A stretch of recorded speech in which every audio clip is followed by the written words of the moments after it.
తెలుగు విషయ బోధనలో బోధనాభ్యసన సామగ్రి యొక్క ప్రాముఖ్యత ఎలా ఉంటుంది, దానిని ఏ విధంగా వినియోగించుకోవాలనే విషయాన్ని మనం తెలుసుకుందాం. రాష్ట్ర విద్యా పరిశోధన శిక్షణ సంస్థ తెలంగాణ వారు తెలుగు విషయాన్ని బోధించటంలో బోధనాభ్యసన సామగ్రి యొక్క వినియోగం గురించి మరియు ప్రాముఖ్యతను గురించి కొన్ని ముఖ్యమైన విషయాలను తెలియచేయటం జరిగింది.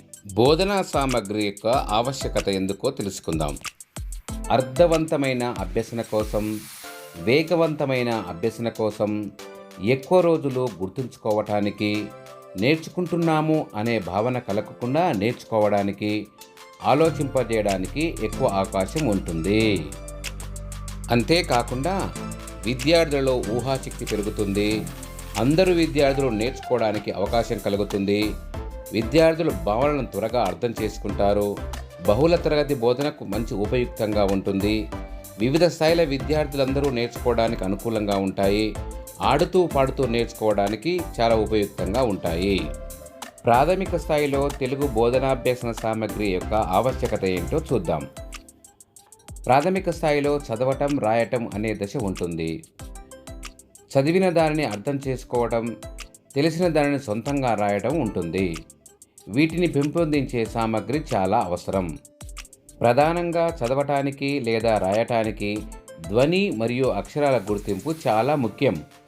ఈ దశలో అక్షరాలను గుర్తించడానికి, వాటిని స్పష్టంగా పలకడానికి బోధనాభ్యసన సామగ్రి వినియోగం చాలా అవసరం. ఉదాహరణకు, తబల పదంలోని త, బ, ల అక్షరాలను విడిగానో పదంగానో వర్ణమాల చార్ట్లో గుర్తించగలగాలి.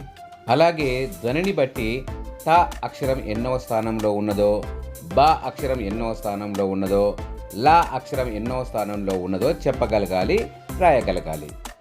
త అక్షరం, బ అక్షరం, ర అక్షరం ఉన్నటువంటి పదాలను చెప్పగలగాలి. ఇలా చెప్పగలిగే పిల్లలు చదవటం, రాయటం చాలా చక్కగా చేయగలుగుతారు. అంతేకాకుండా అక్షరాల కార్డులు, పదాల కార్డులు, చిత్రాల కార్డులు, సన్నివేశ చిత్రాలను ఉపయోగించటం వల్ల ధ్వని గుర్తింపు, అక్షర గుర్తింపు, పద నిర్మాణం, చదవటం, రాయటం వంటి అభ్యాసాలకు బోధనాభ్యసన సామగ్రి ఆధారంగా అభ్యసన కల్పించవచ్చు. అక్షరాలను కలిపి పదాలుగా చదవటానికి, పదాలలోని అక్షరాలను విడివిడిగా చదవటానికి టీఎల్ఎం బాగా తోడ్పడుతుంది. చదవటం వచ్చిన పిల్లలకు చిత్రకథలు, కథా చిత్రాలు, బాల సాహిత్యం వంటివి విరివిగా చక్కగా ఉపయోగపడతాయి. అలాగే ఉచ్చారణ భేదాలను ధ్వని, అక్షరరూపం ఆధారంగా గుర్తింప చేయడానికి టీఎల్ఎం బాగా తోడ్పడుతుంది. ప్రాథమిక దశలో వీటి పట్ల పట్టు సాధించినప్పుడు పిల్లలు చదవటం, చదివింది అర్థం చేసుకోవటం, రాయటం బాగా చేయగలుగుతారు. బోధనాభ్యసన సామగ్రి ఆధారంగా పిల్లలకు అభ్యాసాలను కల్పించవచ్చు. అనగా పఠన, లేఖన, సృజనాత్మకత, పదజాల కృత్యాలను నిర్వహించవచ్చు. బహుళ తరగతి బోధనలో ఇవి చాలా సహాయకారిగా తోడ్పడతాయి. ఇంకా ముఖ్యమైన విషయం ఏంటంటే, ఒక తరగతిలో ఉపాధ్యాయుడు బోధిస్తుంటే మరొక తరగతిలో ఐఎల్ఎం అంటే ఇంటరాక్టివ్ లెర్నింగ్ మెటీరియల్ ద్వారా పిల్లలకు పని కల్పించవచ్చు. ఐఎల్ఎం ద్వారా పిల్లలు అభ్యసనలో నిమగ్నమయ్యే కృత్యాలను కూడా కల్పించవచ్చు. మరి ఈ విధంగా తరగతి గదిలో ఆసక్తికరమైనటువంటి బోధనను కల్పించట కోసము ఉపయోగపడే బోధనాభ్యసన సామగ్రి ఏంటో తెలుసుకుందాం. వర్ణమాల, గుణింతాలు, ఒత్తుల చాటులు, అక్షరాల కార్డులు, గుణింతపు గుర్తుల కార్డులు, ఒత్తుల గుర్తింపు కార్డులు, సరళ పదాల కార్డులు, గుణింత పదాల కార్డులు, ఒత్తు పదాల కార్డులు చాలా ఉపయుక్తంగా ఉంటాయి. ఇవే కాకుండా చిత్రాల కార్డులు అంటే సరళ పదాలు, గుణింత పదాలు, ఒత్తుల పదాలకు చెందినవి, సన్నివేశ చిత్రాలు, గేయాల చాటులు, పద పట్టికలు, పద నిర్మాణ చిత్రాలు, గళ్ళ నుడికట్టులు, కథా చిత్రాలు, చిత్రకథలు మొదలైనవి కూడా ఎంతో ఉపయుక్తంగా ఉంటాయి.